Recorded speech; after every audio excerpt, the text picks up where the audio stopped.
নমস্কার, আমি রূপম মণ্ডল, টিওটো government ITI কলেজের আরএসএডি ফার্স্ট ইয়ার স্টুডেন্ট, সেশন 2025-2027।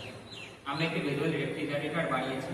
এই ভিজুয়াল রেফ্রিজারেটরটি বানাতে সাহায্য করেছে সৌভিক প্রামাণিক, তন্ময় মণ্ডল, রনিক বিশ্বাস। আমাদের এই ভিজুয়াল রেফ্রিজারেটরের মূল উদ্দেশ্য হচ্ছে যে বাইরে থেকে ভেতরে কি জিনিস আছে সেটা দেখা বা বোঝা যায়। এবার আমি এটাকে অন করে দেখাবো।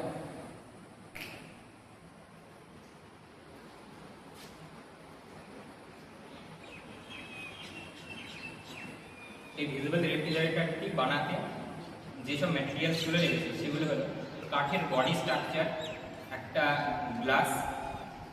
গ্লাস ফ্রেম, এটা দুটো হিট সিঙ্ক, দুটো পেল্টিয়ার মডিউল, দুটো ফ্যান, এলইডি লাইট, দুটো অ্যাডাপ্টার।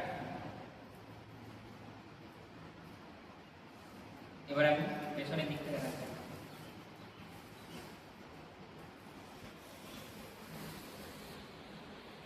এই যে ফ্যান, হিট সিঙ্ক, দুটো চার্জিং এর পট, কানেক্টর।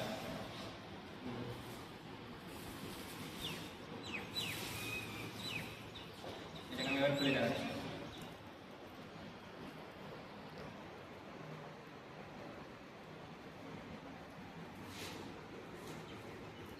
নমস্কার।